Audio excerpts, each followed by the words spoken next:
Muy buenas y bienvenidos a Al Tanto, la tertulia semanal de The Objective, una semana en la que vamos a intentar desgranar y dedicar una parte extensa de nuestro episodio a todas las informaciones exclusivas que venimos contando durante toda la semana, ya saben, sobre la banda terrorista ETA y las negociaciones del entorno del presidente y del propio presidente Zapatero.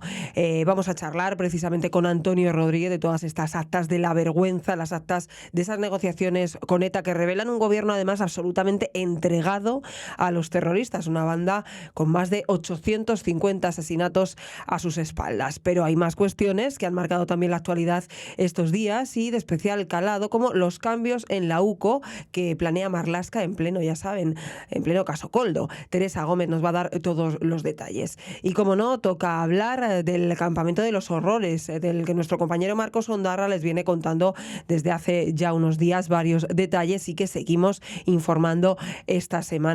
Informaciones a cual más preocupante. Por último, abrimos página económica para darles el minuto y resultado. Ya queda poquito para saber qué va a ocurrir con esa OPA del BBVA al Banco Sabadell. Vamos a hablar con nuestro compañero Fernando Tadeo. Arrancamos ya.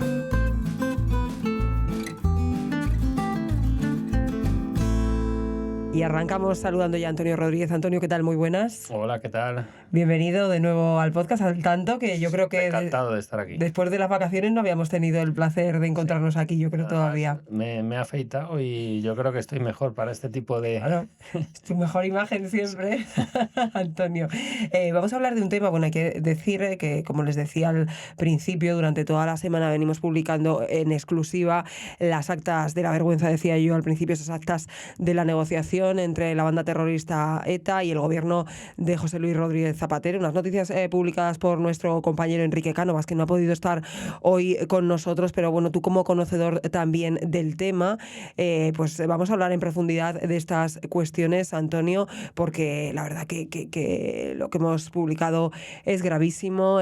Son las actas, como decimos, de esas negociaciones con ETA del gobierno de Zapatero, desveladas en un libro de Rosa Díez. Este libro, una parte del libro de Rosa Díez. Otra parte, cosas que hemos cuestiones que hemos ido recabando nuestro compañero. Y este libro, decía, de Rosa Díez, es absolutamente imperdible por lo que cuenta, al igual que todas nuestras exclusivas de esta semana. Se cuenta ese papel relevante de Zapatero, se cuenta esa doblez del entonces presidente del gobierno, engañando a unos y a otros por igual, en esa lucha antiterrorista, en ese acuerdo de desarme. Vamos a ir parte por parte. Han sido 5 extensas entregas las que hemos ido publicando esta semana nuestro compañero Enrique Cánovas. En la primera, Antonio, de esas entregas hemos contado que Zapatero y Pumpido apartaron en 2006 a un fiscal clave para facilitar esa negociación con ETA. Esa primera parte es en realidad el capítulo 8, o el capítulo 8, perdón, del nuevo libro de Rosa Díez, donde ella ya desgrana esta noticia tan interesante, ¿no?, de cómo Zapatero y su entonces fiscal general Cándido Conde Pumpido, que hoy dirige el Tribunal Constitucional, allá por el año 2000, bueno, a partir del 2004, cuando ganan los socialistas, y cuando ya arranca lo que son las negociaciones con la banda terrorista, deciden, el Conde Pumpido es el que decide cesar al que era entonces fiscal jefe de la Audiencia Nacional, el señor Fongairiño.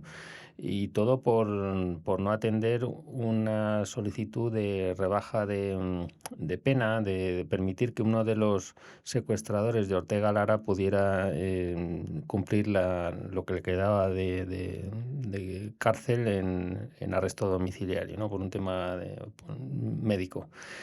Entonces, el libro de Rosa Díez ya desgrana muchas de las claves que nosotros hemos contado en los siguientes días, ¿no? Esa primera historia fue el domingo y luego llegaron eh, cuatro, perdón, fue un sábado y luego llegaron cuatro secuencias más en este serial que hemos hecho. Esa primera historia, como dices, ese capítulo octavo del libro de Rosa Díez, muy extenso, pueden ustedes encontrarlo, leer al detalle todo lo que ahí se cuenta con diferentes detalles, y luego The Objective ha hecho una labor una vez más de investigación para desgranar algunos de esos documentos que nos han ido llegando. En esa segunda entrega, Antonio, que hemos hecho, y esto ya no es solo gravísimo, sino deleznable por dejarlo solo en ese calificativo, el gobierno de Zapatero ofreció dinero a ETA a través de una ONG para poner fin, si ponía, ¿no?, como condición La final a extorsión. extorsión. Ujú.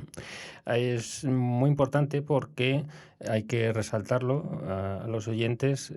Son las actas que escribieron los etarras, porque cada delegación tenía una serie de asesores que se sentaban detrás de los negociadores y tomaban nota eh, a mano, me imagino, de todo lo que sucedía, ¿no? Y eso luego se trasladaba a unos documentos que son los que nosotros hemos ido publicando estos días, ¿no? Con lo cual hay que dejar claro que las actas son de ETA, de aquella negociación.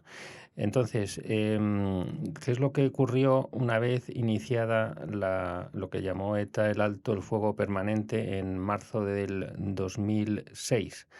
Que la banda terrorista siguió con las cartas de extorsión a empresarios, las siguió enviando para sorpresa de los negociadores del gobierno, que empezaron a decirle en esas siguientes reuniones que hubo: oye, esto no procede, ustedes están en un alto el fuego y habíamos acordado que no se hiciese ninguna actividad terrorista, en este caso de extorsión, ¿no? Pedir dinero como hizo durante décadas, y con un resultado, pues bueno, que la gente estaba con miedo y asustada Bueno, de con miedo, recibir asustada, y hay que recordar todo muchos el secuestros, se secuestro, el éxodo provocaban. de la salida directa de miles de personas del País Vasco, de miles de empresarios, el hundimiento de su economía. Lo hemos contado también en este periódico, que de esa época viene la situación actual real de la economía del País Vasco. Porque hay que dejarme claro que ahí ETA, cuando hace ese alto el fuego, lo que quiere es seguir funcionando como organización terrorista menos matar.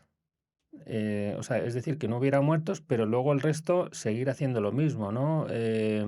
Pues mover explosivos, captar nuevos terroristas, mandar cartas de extorsión, en fin. Era una tregua un tanto sui generis, ¿no? Y los negociadores del gobierno pues intentan, como es lógico, presionar al máximo para que sea un alto el fuego real en todos los sentidos y ámbitos, ¿no? Entonces, hay una respuesta que nos deja atónitos a todos cuando uno de los negociadores del gobierno le dice a la contraparte etarra que no tengan problemas si es una cuestión de dinero, que eso se podría canalizar a través de una ONG internacional. Es decir, lo que está diciendo es: por favor, ustedes no manden cartas de extorsión y ya veremos si ustedes necesitan un Legales dinerito no para son. mes a mes, la cúpula de ETA que tenga dinero para pagarse lo que quiera, pues ya vendría a través de una ONG de la forma que fuese, ¿no?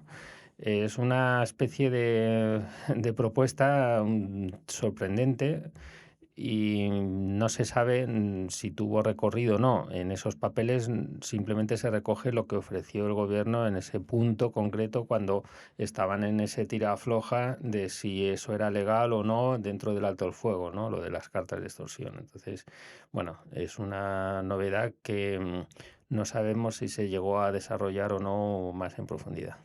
Desde luego es absolutamente gravísimo los términos, todos los documentos que ustedes pueden leer, la terminología en la que se habla y de lo que hablan, el fondo de la cuestión.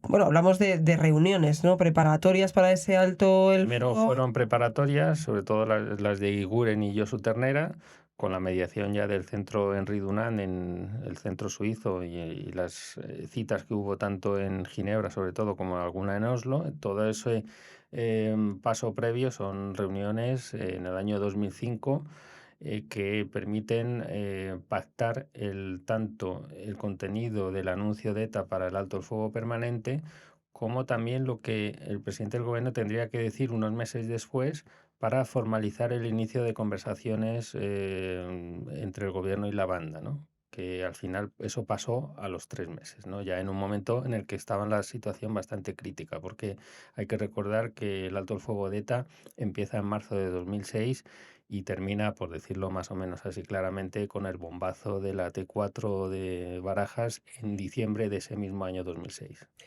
Hablabas precisamente de lo que él tenía que decir y lo que verdaderamente luego dijo Zapatero en ese documento. Ustedes pueden ver las líneas precisamente en rojos de que lo que luego Zapatero verbalizó milimétricamente casi, ¿no? Casi, pero también eso enfadó a los etarras, porque Porque fue casi, ¿no?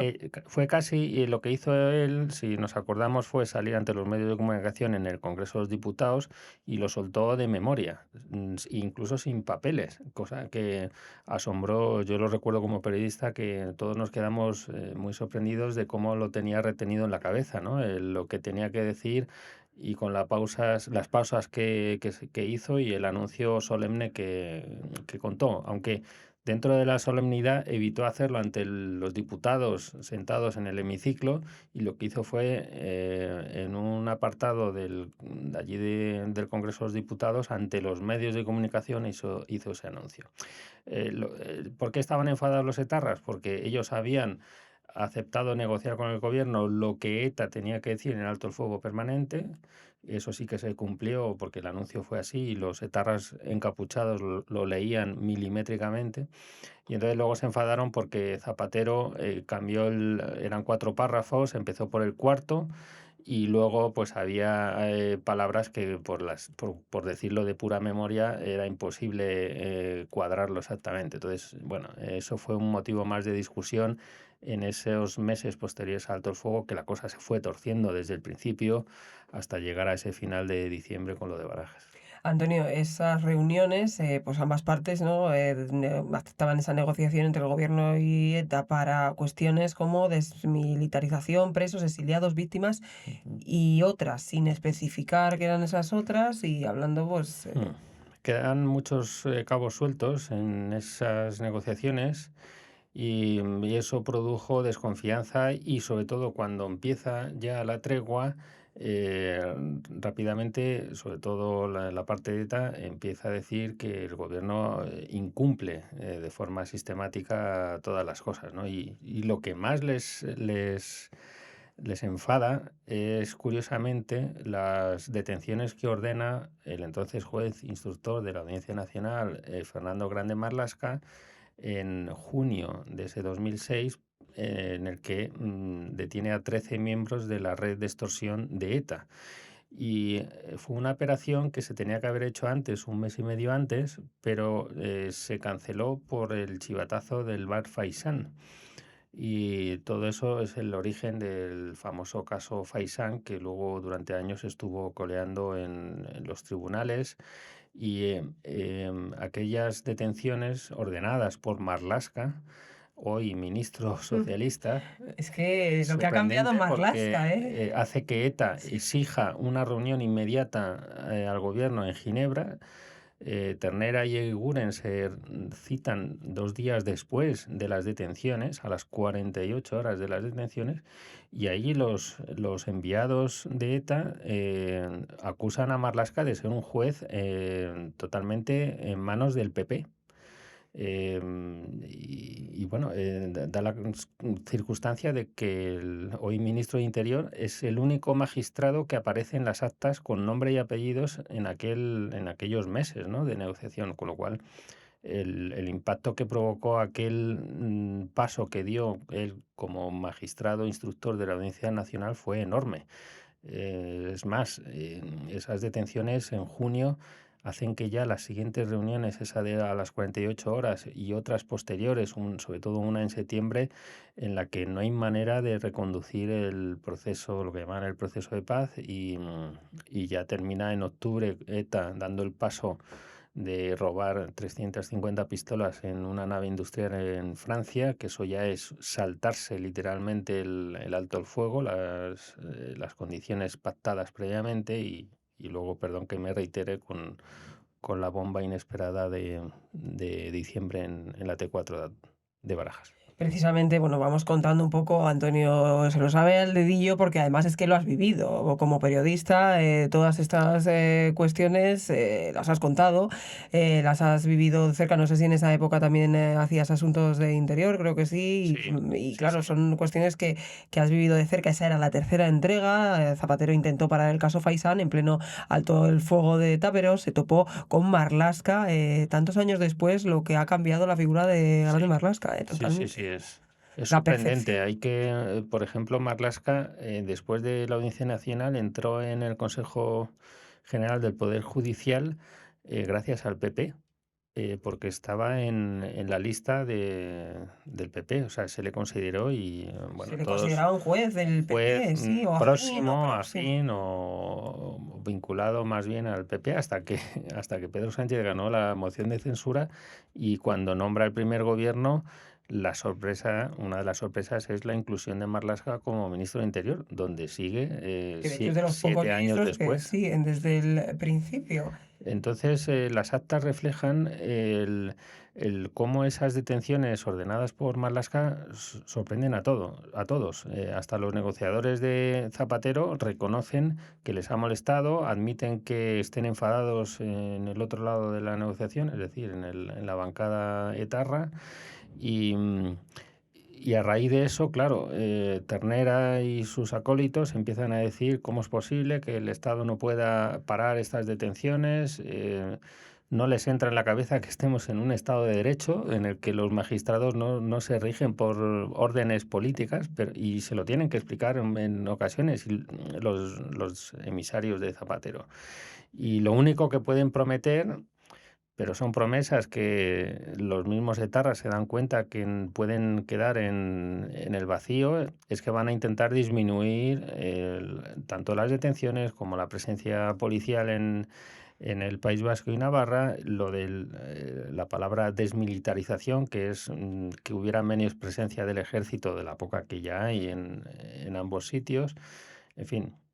eh, No detener, ¿no?, a sus comandos durante el alto el fuego, pero claro, es que era algo muy difícil de mantener y de sostener. Claro, ahí una de las partes relevantes, que es la cuarta entrega, son lo que aparecen en esas actas las garantías de Gorburu. Gorburu era el nombre que se inventaron los etarras para describir o apelar a José Luis Rodríguez Zapatero, ¿no? Es una palabra inventada del vasco y que significa vienes como jefe del gobierno, ¿no? Entonces, ahí aparecen 3 cesiones que la parte del gobierno tuvo que decirle a ETA porque así lo redactaron y lo plasmaron en papel. Y claro, son cesiones muy graves y muy contundentes, ¿no? Esa reducir la presencia policial, el que no haya detenciones es enorme. Y además admiten que esas órdenes de no detener son verbales. Dicen que no pueden quedar por escrito. Cosa que, en fin, sorprende y hace que cualquier persona normal vea que se llegó demasiado lejos en esa negociación.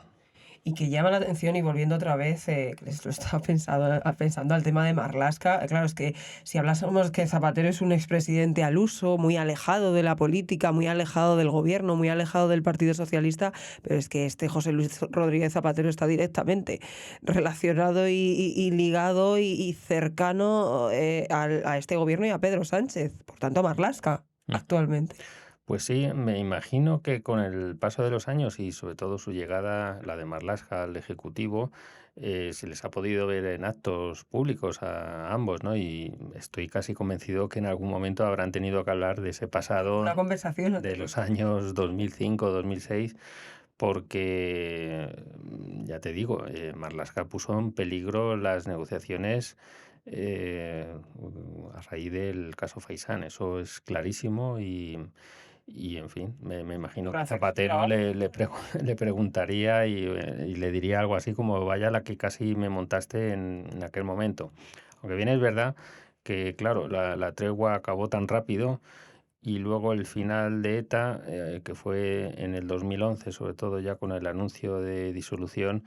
Es verdad que ETA no se recuperó del proceso de paz y es verdad que todo terminó en el gobierno de Zapatero, pero también hay que decir que en esa negociación previa y durante el alto el fuego, los mediadores del gobierno, yo creo que mucha gente piensa que fueron demasiado lejos.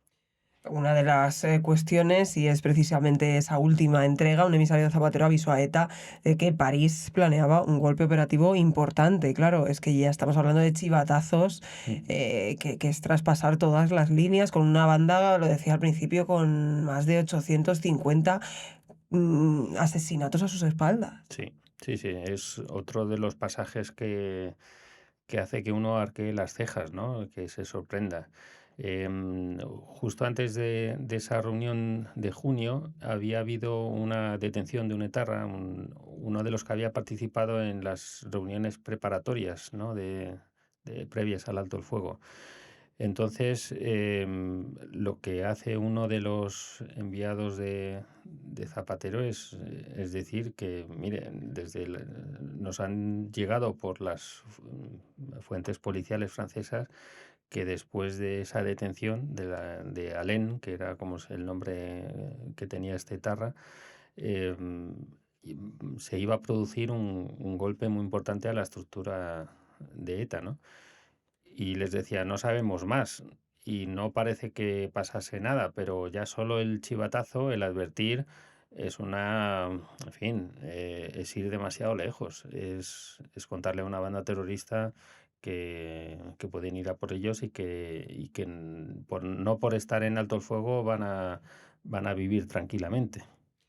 Son sin duda unos documentos, unas exclusivas que hemos ido contando totalmente imperdibles, que les recomendamos desde aquí, si no han leído todas, las lean al detalle, y de las que llama la atención que no ha habido grandes, no sé si consecuencias o sí que en estos días reacciones Es importantes. verdad que han pasado 20 años y luego que Cosas del directo, los teléfonos, pues a veces hay que avisar siempre que hay que entrar con el teléfono apagado, pero se nos ha olvidado, Antonio, no pasa nada. Han pasado 20 años y sobre todo ETA ha desaparecido, con lo cual en el subconsciente de mucha gente está el que se hizo bien el trabajo y que todo terminó bien. Pero sobre todo yo creo que el valor de estas exclusivas que Enrique ha dado aquí en The Objective es que sirvan para entender perfectamente lo que pasó y que ayude en la labor de historiadores y de investigadores a lo que exactamente ocurrió en aquellos meses de 2005 y 2006 que fueron determinantes para el final de ETA. ETA ha desaparecido, pero bueno, ahí está Bildu, está, bueno, la verdad que, pues como dices, es importante saber de dónde venimos para saber dónde estamos ahora y quién participó en esas negociaciones y cómo se hicieron. Antonio, muchas gracias, Un placer. compañero, gracias. Hasta luego.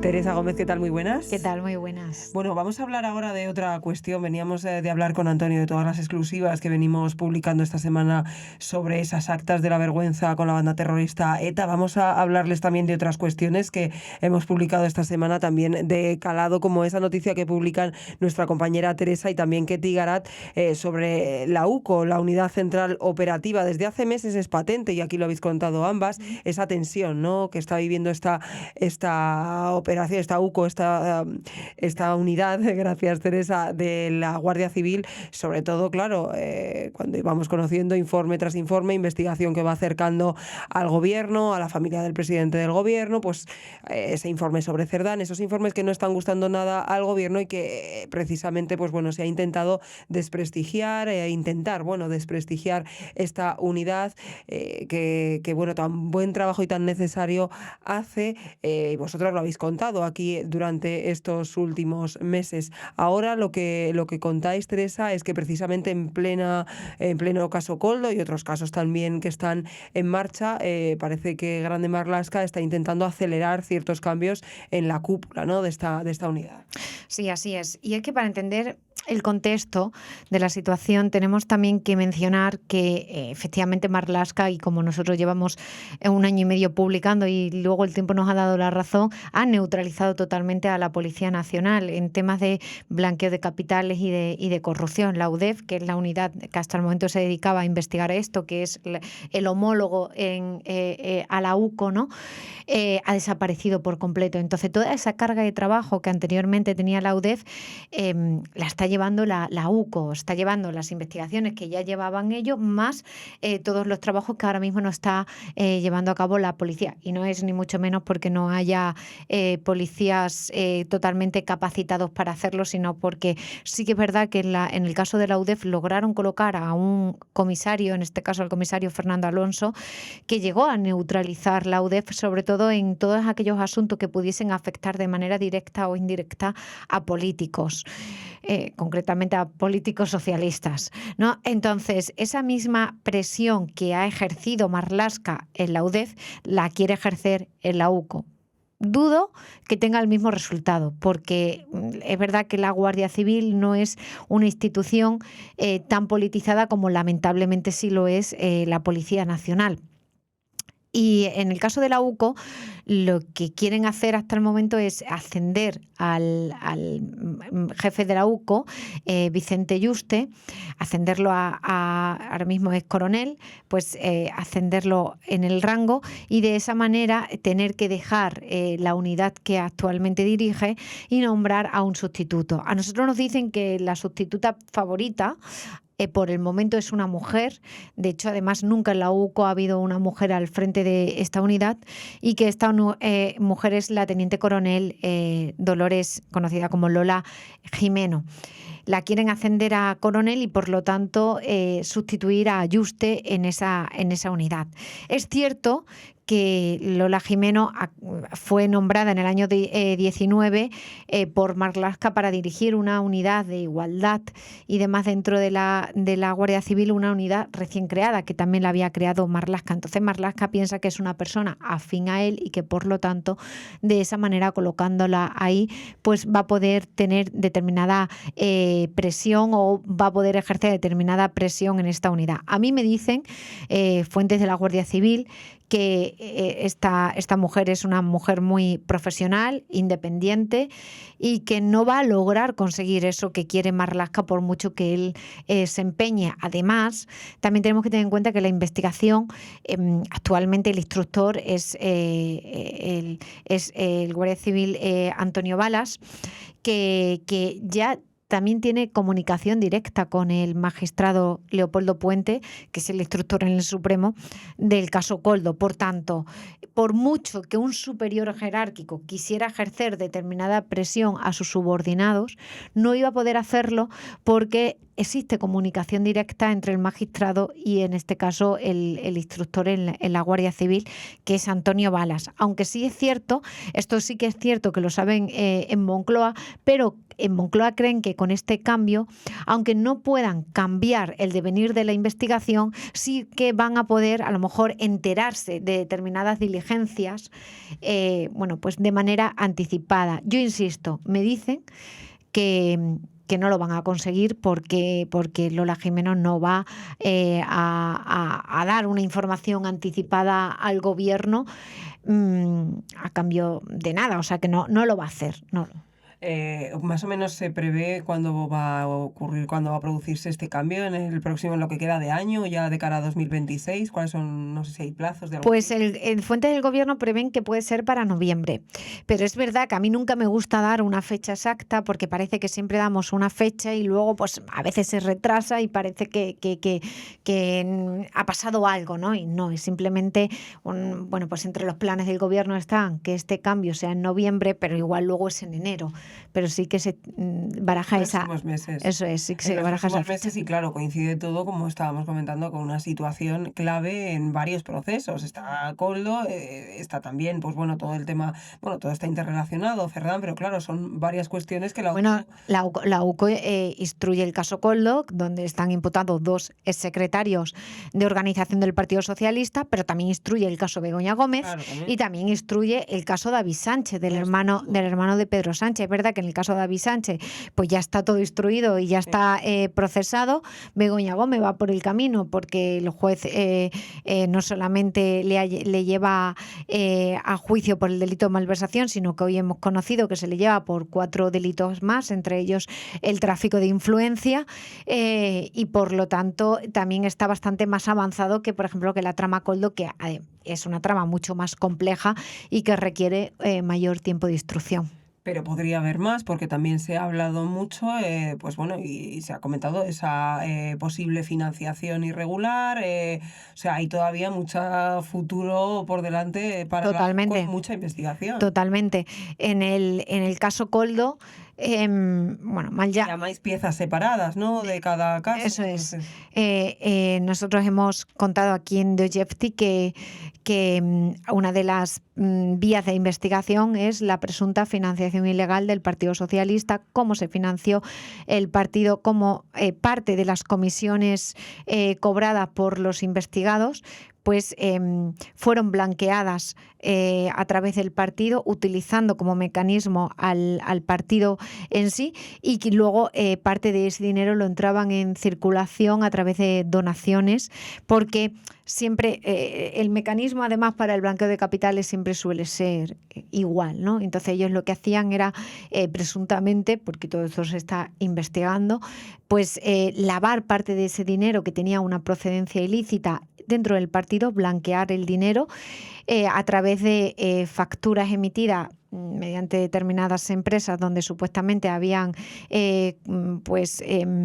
consumido o bien en restaurantes o bien en hoteles y demás. Esas facturas las inflaban, las giraban al Partido Socialista, de esa manera ya entraban en ese dinero que en un principio era en negro lo entraban en circulación y lo convertían en A, y parte de ese dinero luego volvía a las arcas del Partido Socialista a través de donaciones. Es muy sencillo. Lo que quieren hacer, lo que hacían era intentar perder el rastro del dinero para que sea más difícil a la hora de investigar la procedencia del mismo y por lo tanto vincularlo a una actividad ilegal. Entonces, el hecho de que presuntamente el Partido Socialista haya intervenido en este blanqueo de capitales procedente de las comisiones ilegales podría llevar, así nos dicen a nosotros, al Partido Socialista, a una posible imputación como persona jurídica. Vamos, que sea cuando sea, si finalmente cuando se produzca este cambio, María Dolores Jimeno va a tener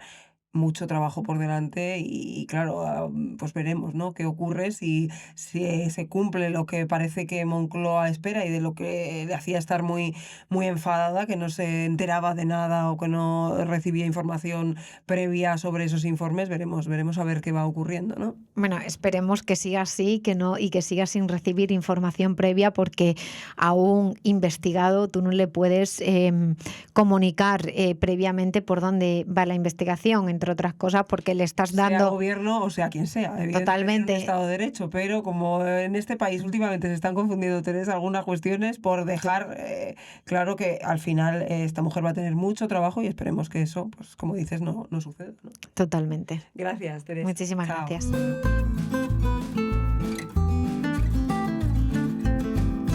Marcos Ondarra, ¿qué tal? Muy buenas. Pues encantado de acompañarte, como siempre. Encantado de tenerte aquí una semana más. Un placer para hablar con esa claridad que te caracteriza, pero de una cuestión realmente que a mí como madre me parece espeluznante, pero es que creo que si no lo fuese también me parecería algo horrible y que está lejos de mi comprensión. Ya saben ustedes, hablamos de ese campamento de pesadilla de Bernedo en el que los monitores obligaban a sus hijos, a los hijos que llevaban allí, a los pequeños, a ducharse en vestuarios mixtos, a cocinar desnudos o a chuparles los pies para poder comer.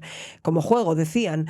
Como madre, pues lo que te digo, pero es que aunque no fuese madre, pues no te quiero decir lo que me pasa por la cabeza, pero desde luego está muy lejos de lo que le pasa a esos más de 100 100 padres que pretenden volver a hacer pasar a sus hijos por esa situación, por esa cuestión horrible. Varios padres de este campamento dicen, tal y como cuentas, 137 creo que son, han hecho una carta dando gracias a estos monitores fantásticos y diciendo que, oye, ellos repetirían el año que viene. Sí, vamos a poner un poco en contexto a nuestros espectadores, porque es un tema un poco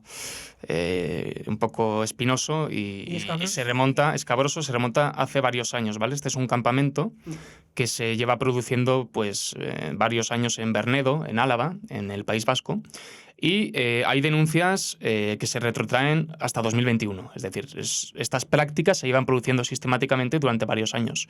Solo que ahora es cuando se han juntado tantos testimonios ya de distintos niños y distintos padres quejándose de estas actitudes que ha visto finalmente la luz. Hablábamos de eso, de monitores que ponían duchas mixtas en las que obligaban a los niños a ducharse junto a las niñas, pero no solo entre ellos, que ya de por sí había cartas de las propias niñas sintiéndose violentas con esa situación, ¿no? Pues muchas niñas de 15 años ya ciertamente desarrolladas, pues seguramente no estén... Es una niña, es una adolescente. No estén muy cómodas duchándose con otro prepúber o con un puber en la misma ducha. Pero es que para más Inri, los monitores los obligaban a desnudarse, arguyendo, alegando una cuestión de higiene, y muchas veces se metían ellos mismos en las duchas. Los testimonios son de los más escabrosos. Hay casos en los que se paseaban desnudos por el campamento, incluso en la propia cocina. Algunos de los cocineros fueron vistos desnudos, hubo niños que no quisieron comer a posteriori como consecuencia de eso. Hablamos de juegos en los que se hacía chupar el pie a los monitores para poder tomar la merienda. Hablamos de juegos de polis y cacos en los que perseguían, perdón la risa porque es tan reír por no llorar. Es que es de película de terror. Es de película de terror, sí. O sea, el Crystal Lake de Viernes 13 es un campamento de feta al lado de este campamento transfeminista, porque en última instancia esta cuestión de las duchas se hacía en una excusa transgenerista, que es que ellos no creían en la división de géneros. Entonces, como no creen en la división de géneros y pensaban que las personas no binarias podían sentirse categorizadas, SIC, pues entonces las metían ahí todas hacinadas en las mismas duchas, en los vestuarios, y luego se metían ellos también, pues porque de patatas, ¿no? El caso es que, claro, cuando muchos padres toman conciencia de lo que ha sucedido, es cuando empiezan a denunciarlo públicamente. Nosotros nos hacemos eco en The Objective, aunque primeramente se publicó en el Correo Vasco y a principios de septiembre se hizo en el diario El Común, a través de una periodista feminista. Cuando empiezan a tomar conciencia de todo lo que ha pasado, pues claro, salta un escándalo, son muchos los padres que se organizan para denunciarlo. Hay 4 denuncias ya interpuestas ante la Archancha que está investigando posibles delitos contra la libertad sexual de estos menores, es decir, que no estamos hablando de ninguna tontería. No es ninguna tontería. Y luego, sin embargo, han salido 137 subnormales, con perdón, pervertidos, a justificar esto. Hablo de que habla con mucha claridad, igual. Sí, no, pues que no creo que merezcan otra consideración en este caso. Hay que tener en cuenta que los monitores sacaron una carta a posteriori cuando se conoció, cuando se trascendió el caso la semana pasada, sacaron una carta justificándose. No negaban ninguna de las acusaciones de los padres, sino justificándose. En que lo hacían, pues ya te digo, siempre en pos de la inclusividad, de normalizar los cuerpos, este discurso disparetado y transgenerista que ha justificado y que ha permitido este tipo de cosas. Pues bueno, resulta que hay una serie de padres que se lo han comprado y ayer en el diario Berria, que es un diario, es el único diario que se escribe íntegramente en euskera, de marcada tendencia abertzale, pues hay una serie de padres, 137 dicen ser, aunque no figuran los nombres, solo figuran los nombres de 2 de las madres, que dicen que van a volver a llevar a sus hijos ahí, que están encantados con la experiencia, le dan las gracias de corazón. Gracias de corazón a los monitores. Voy a leer la literalidad del agradecimiento porque a veces es una retahíla de agradecimientos. No se quedan... se prodigan en los agradecimientos hacia estos monitores que están siendo investigados, como te digo, por delitos sobre libertad sexual y dicen cosas como esta. Mira, vamos a ver. Bueno, pleno apoyo. Gracias por ofrecerles la oportunidad de vivir campamentos centrados en el euskera y en el feminismo. Gracias por hacer realidad el trabajo comunitario y el voluntariado, tan costosos hoy en día. Gracias por poner la diversidad en el sentido más amplio, en igualdad de condiciones con las generaciones más jóvenes. Gracias por ofrecer momentos para reflexionar sobre las relaciones de poder y los privilegios. Gracias por convertir momentos básicos de la vida, comidas, higiene y descanso, en un espacio político. Y gracias por dejar claro que el cuerpo de cada persona es un espacio político. Estos son los padres abertzales. El cuerpo de cada persona es un espacio político. Sí. Yo, de verdad, desde luego, es que me pinchan y no sangro. Pero Bueno, aquí claro, el además estamos hablando... defensor del menor, o sea, aquí no tiene nada que decir, porque esto es... Llamativo silencio por parte del no solo del defensor de menor. Hay que tener en cuenta que hay una ministra, porque aunque mucha gente no lo sepa, hay una ministra de Infancia y Juventud que se llama Sira Rego, que pertenece al partido Sumar, que ha permanecido perfectamente callada estos últimos días pese al escándalo. Y yo conmino a los espectadores a imaginarse qué hubiera sucedido si en lugar de ser un campamento transgenerista hubiera sido un campamento de corte católica y en vez de ser monitores abertzales hubieran sido, yo qué sé, sacerdotes o curas quienes hubieran perpetrado estas atrocidades. Yo creo que el escándalo hubiera sido mayúsculo en toda España. Seguramente que los medios de comunicación lo hubiesen Hombre, reflejado, bueno. muchos de los medios de comunicación. Hubo más escándalo con los gritos del Colegio Mayor Ilías Aguja que con esto. Y las imágenes son absolutamente... Bueno, yo invito a los espectadores a que revisen los artículos que hemos publicado en Dijective. Ya olía mal, porque lo que hicimos fue, la mañana siguiente a trascender las denuncias, nos metimos en la página web del campamento y en sus redes sociales y comenzamos a recopilar todas las imágenes que podíamos, intuyendo que podían borrar. Antes de que borrasen, sí. Y así ha sido, las han borrado. Y claro, comencé a ver duendes en minifalda, monitores en calzoncillos dando de comer a los niños y demás. O sea, en atuendos cuando menos poco decorosos. Digo, si estas son las imágenes que publican ellos mismos, que publican, lo que harán fuera de cámaras, o sea, debe ser una cosa total, ¿no? Una cosa... Esos niños, o sea, el trauma que para muchos de ellos, oye, que habrá a lo mejor... Es que hay padres que tratan eso, que están traumatizados, que han requerido de apoyo psicológico posterior de mandarlo 15 días a un campamento en el que teóricamente deberían disfrutar. ¿Qué cojones aprender de que es un espacio político el cuerpo? No sé qué. Entonces, yo conmino a los padres en lo sucesivo, de verdad, que tengan más cuidado con estas cosas, a que vigilen mejor a qué campamentos van sus hijos, porque muchas veces visitando la página web, viéndose un poco el ideario y sobre todo algunas imágenes que están ahí publicadas, pues pueden ahorrarse una experiencia tan traumática como esta, porque el transgenerismo, por desgracia, ha permeado mucho en la educación y no solo en el País Vasco, también mucho en Cataluña. ¿Es necesario esto en un campamento, señores? Hemos perdido la cabeza. ¿Para qué sirve un campamento para chavales, para niños? ¿Para qué sirve? O sea, ¿cuál es el fin? El fin no es este. El fin es que es lúdico, es que se entretengan, es que aprendan, es que compartan, es que se hagan amigos, es que tengan unos valores, se les inculque. Valores mínimos, ¿no? Pues de educación, mínimos, de respeto a sus compañeros, no deportivos, si quieres. Estar desnudo con tu monitor ya, talludito, o sea, es que me parece, en fin, que nos calentamos con estos temas. Yo no tengo hijos, pero claro, pero tengo un sobrino, tengo sentido común. Sí, tengo sentido común, tengo allegados y me imagino que me cuenta. Sentido común tenemos como para saber que un monitor o un profesor o un adulto que le pida a un niño que le chupe un pie para tener la merienda es algo que cuanto menos, pues no sé si es delictivo, pero lo debería rozar, vamos a ver, o sea, se nos va de las manos. Luego hay otra cosa, Marcos, también otra de las actividades lúdicas que tenían ellos, payasos, ¿no? Etarras, toda una mezcla. Sí, para culminar la experiencia ya con la guinda del pastel. Una mezcla completa. Sí. Bueno, esto ya nos debería extrañar menos en el País Vasco. Pero sí, hay 3 payasos muy significados y muy conocidos por su cercanía a plataformas como Sare, que reivindican la liberación de los presos de ETA, que pues participaban de la promoción de estos campamentos, resulta que los amenizaban con lecturas, ya te imaginas de qué índole de lecturas, qué tipo de lecturas les ofrecían a los niños, pero bueno, en esto yo creo que sí que habría una plena coincidencia entre las madres y los padres. Esto sí que estaba anunciado, esto sí que se conocía. La cuestión es que, claro, una cosa es ser abertzale y otra es, con perdón, y otra es ser tonto o permitir que a tus hijos les hagan perversiones de todo tipo, se metan con ellos en la ducha mayores, les hagan chupar pies y demás. Entonces, entre el hecho de ser una abertzale y lo otro, yo creo que hay un salto cualitativo un salto lógico a partir del cual yo me pierdo. ¿En qué momento la izquierda abertzale pasa a reivindicar ese tipo de comportamientos que rozan la pedofilia, ¿no? En fin, Marcos, vamos a seguir teniendo más detalles de este campamento o de otro campamento de horrores que estés Yo intuyo que van a salir más en País Vasco, en Navarra y probablemente en Cataluña, por algunos testimonios que nos están llegando ya, pero de los que todavía no tenemos pruebas fehacientes.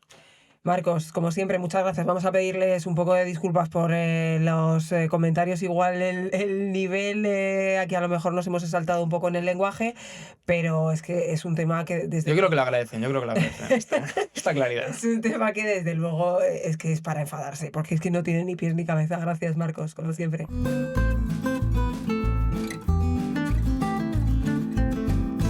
Fernando Tadeo, ¿qué tal? Muy buenas. Muy buenas. Qué alegría verte después de esas merecidísimas pero tardías vacaciones que has tenido. Efectivamente. Pero bueno, vamos a hablar de un tema que evidentemente lleva siendo actualidad desde hace muchos meses, pero es que está llegando ya a Tanto su como año y final. medio. Tanto como año y medio. Pensaba yo meses, ¿no? Es que ha pasado un año y medio. Es esa OPA hostil de BBVA sobre el Banco Sabadell, pero que ya está a punto de resolverse. Quedan apenas unos días. ¿Cuáles son los plazos, Tadeo? Los plazos es, bueno, el día 10 de octubre termina el plazo de aceptación, es decir, el próximo viernes.